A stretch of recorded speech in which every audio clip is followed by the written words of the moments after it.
अस्सलाम वालेकुम dear aspirants. आज मैं एक और नए टॉपिक के साथ आपके सामने हाज़िर हुआ हूँ। जो एस्पायरेंट्स सेल्फ स्टडी करते हैं, सेल्फ मेड हैं, कोई एकेडमी अफोर्ड नहीं कर सकते और सीएसएस की प्रिपरेशन करना चाहते हैं, तो उनके लिए मैं इंग्लिश कंपोजिशन का जो लाहेअमल है वो उनको आज तजवीज़ करूँगा कि कौन सी चीज़ें हैं जो करके आप इंग्लिश प्रेसी को और रीडिंग कॉम्प्रीहेंशन को एज़ वेल एज़ करेक्शन हो गई आपकी या ट्रांसलेशन होगी उनको करने के काबिल बनते हैं। तो आइए उसके बारे में बात करते हैं। जी, these are actually essential basics जो कंपोजिशन पार्ट से पहले आपको करनी चाहिए। उसके बाद ही आप काबिल बनते हैं इंग्लिश कंपोजिशन के जो है कंपोजिशन के पार्ट को करने के लिए। सबसे पहली चीज़ मैं आपको जो एसेंशियल बेसिक्स है उसमें ये है कि आप पार्ट्स ऑफ स्पीच को पढ़ेंगे, उसको समझेंगे और उनकी जो है एक्सरसाइजेस करेंगे। पार्ट्स ऑफ स्पीच के अंदर ही टेंसेस हैं, एक्टिव पैसिव हो गए आपके, डायरेक्ट एंड इनडायरेक्ट नरेशन हो गई आपको। ये एसेंशियल बेसिक्स हैं। उसके बाद पार्ट 2 में आ जाता है simple, compound and complex sentence.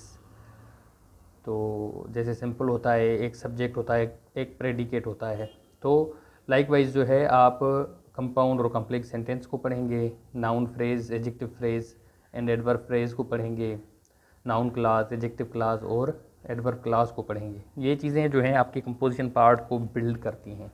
अगर इन चीज़ों पे आपको वो दस्तरस नहीं है, वो ग्रिप नहीं होती, तो आप काबिल नहीं होते किसी भी जो है इंग्लिश कंपोजिशन के पार्ट को करने के लिए। ये प्रेसी जो आप करते हैं इनमें इन चीज़ों का बहुत बड़ा रोल होता है।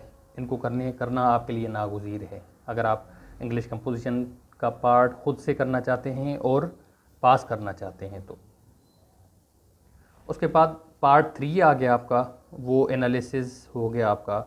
एनालिसिस एक्चुअली होता है ब्रेकिंग ऑफ सेंटेंसेस।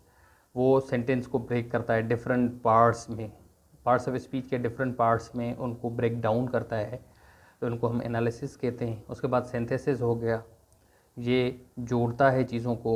और ट्रांसफॉर्मेशन हो गया, ये एक फॉर्म से दूसरे फॉर्म में इनको चेंज करता है। इन पे हम एक अलहदा वीडियोस बनाएंगे इन चीज़ों पे।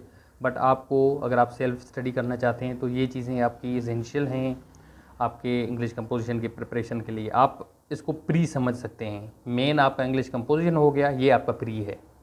जैसे अभी सीएसएस में प्री जो है ना एग्ज़ाम सब ले रहे हैं, इसी तरह से जो है आप इंग्लिश कंपोजिशन का इसको प्री समझ सकते हैं। तो उसके बाद जो है पार्ट 4 में रेसी और रीडिंग कम्प्रीहेंशन आ गया और ट्रांसलेशन भी आप इसमें ऐड कर दें। तो ये चीज़ें जो हैं ये एसेंशियल बेसिक हैं आपकी इंग्लिश कंपोजिशन के लिए, बहुत ज़रूरी हैं। अगर ये आपको इन पे दस्तरस हासिल नहीं होती, ग्रिप नहीं आती आपकी, तो आप काबिल नहीं बनते इंग्लिश कंपोजिशन को करने के और उसको पास करने के। इसके अलावा कुछ सजेस्टेड रीडिंग है आपके लिए, थोड़ी सी ही हैं।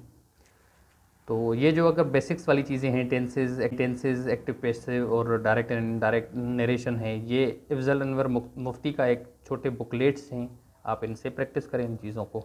आपका इसमें यह है कि शुरू में ये आपको समझाता है कि किस तरह से आपने कन्वर्जन करनी है एक्टिव से पैसिव की तरफ या डायरेक्ट से इनडायरेक्ट की तरफ। एक्सरसाइजेज भी हैं इसमें।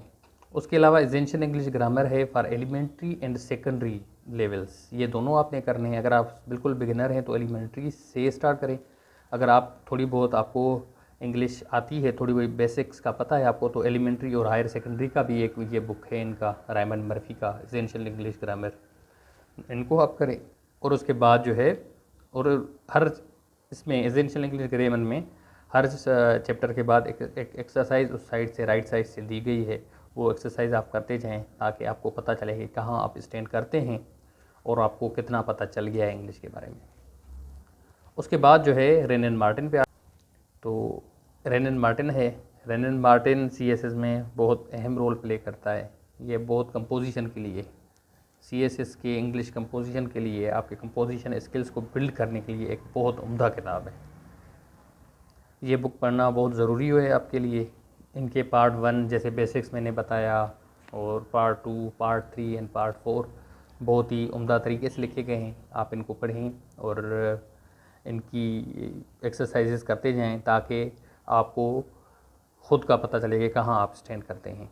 रेन एंड मार्टिन की भी रेन एंड मार्टिन किताब के साथ भी इसकी की आई हुई है, उस की के थ्रू आप सेल्फ स्टडी कर सकते हैं कि कोई भी टॉपिक पढ़ के उनकी एक्सरसाइजेस करके वो की से चेक करें आप, और आपको पता चल जाएगा कि आपको कितनी समझ आ रही है इन चीज़ों की।